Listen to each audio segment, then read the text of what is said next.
10, 9, 8, 7, 6, 5, 4, 3, 2, 1, ignition. And liftoff of Falcon 9. Go SpaceX, go NROL-149.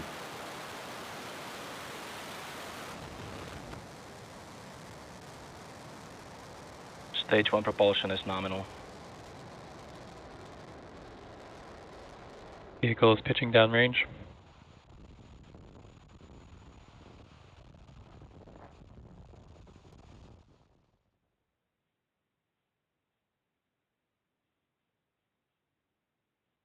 T plus 30 seconds into flight, Falcon 9 has successfully lifted off from Slick 4 East at Vandenberg Space Force Base in California at 5:19 a.m. Pacific time.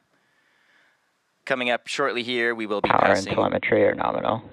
We will be passing through max Q, and this is the point in the mission profile where the vehicle experiences the greatest amount of aerodynamic stress. Supersonic.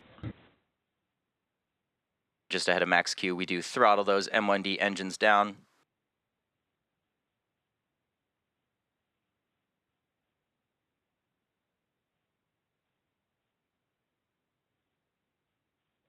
Max Q. And there's that call out for max Q, so we have now throttled the M1Ds back up to full power. Coming up next, we do have 3 events in quick succession, starting with MECO, followed by stage separation and SES-1. Main engine cutoff, or MECO, is where all 9 of those M1D engines shut down to slow the vehicle down. MVAC chill. Just heard that we are beginning the ascent chill for the MVAC engine.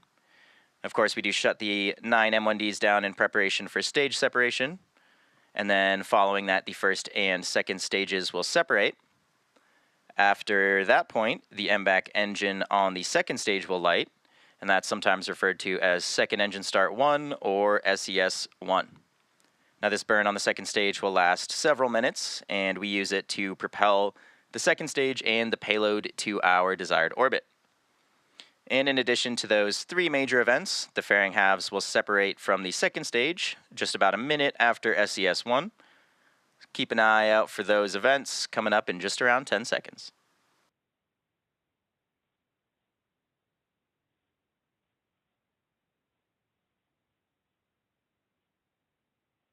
Main engine cut off. Stage separation confirmed.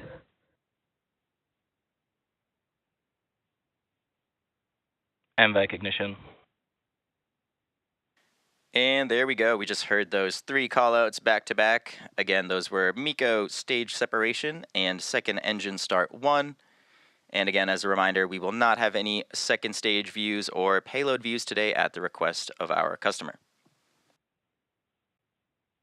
Coming up shortly, we should hear a callout for fairing separation.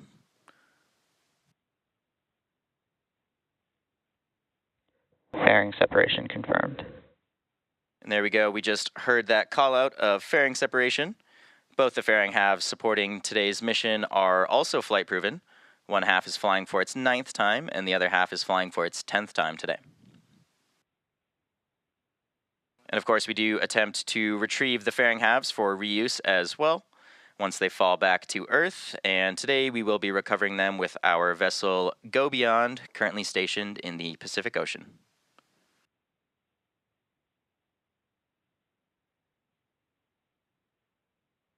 We are just under T plus 4 minutes into today's mission. The next major milestone coming up in just over 2 minutes is the entry burn of the Falcon 9 booster as it continues its journey towards the Of Course I Still Love You drone ship, which is currently stationed in the Pacific Ocean as well.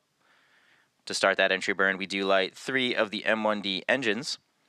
This is similar to pumping the brakes to slow down the vehicle, and this helps us to reduce the stresses as we re-enter the Earth's atmosphere. And this, of course, improves our ability to recover and reuse our first stages. Now, during this entry burn, Falcon 9 is decelerating by firing its Merlin engines, but it is still moving very fast. This causes the vehicle to fly through the exhaust gases of the Merlin engines, and this deposits a layer of soot on the vehicle's surface. Now that soot comes from the carbon-based fuel that Falcon 9 uses, And with each flight, that soot builds up just a little bit more on the outside of the vehicle. You can follow along the trajectory of the vehicle in the bottom left side of your screen.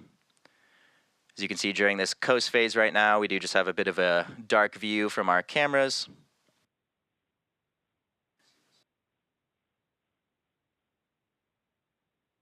Today's Falcon 9 booster is flying for the 22nd time.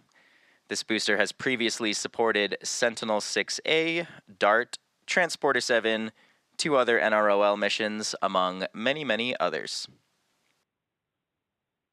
And again, the payload fairings are also flight proven, flying for the 9th and 10th times today. Of course, reusability is key to lowering the cost of spaceflight, and that enables more investment in critical space infrastructure, which in today's case is for national security.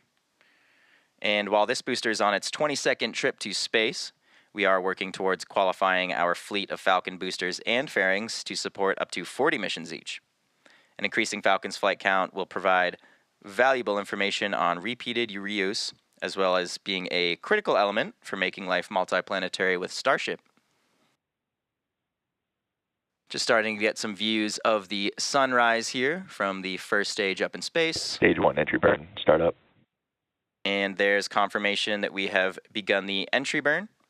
So as you can see in the telemetry on the bottom left side of your screen, we are now rapidly slowing the vehicle down in preparation for atmospheric re-entry.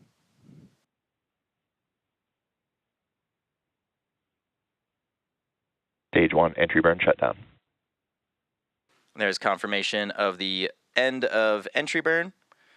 The Merlin engines on the first stage are optimized for sea level. They achieve just about 190,000 pounds of thrust. Coming up next, we do have... Stage 1 FTS is saved. We do have the landing burn on the first stage in just about a minute from now. And this is the final burn the Falcon 9 booster undergoes, and this reduces just the remaining speed of the vehicle to allow for a soft touchdown on our drone ship.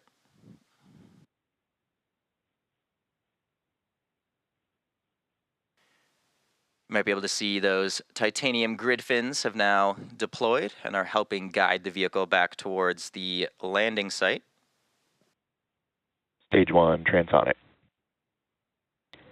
Stage 2 FTS is saved.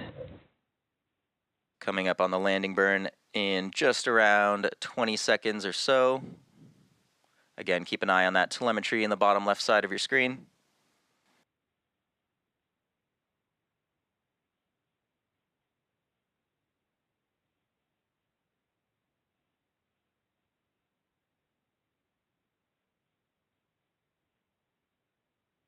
Stage 1 landing burn.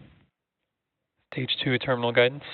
And there we go. The landing burn has begun. We're now just waiting for Falcon 9 to land on Of Course I Still Love You in the Pacific Ocean, which you can now see there on your screen. Stage 1 landing leg deploy.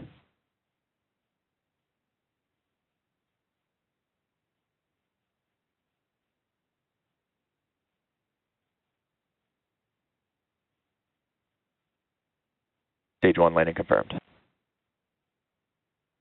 And there we go. With that confirmation, that marks a successful landing of another Falcon 9 rocket.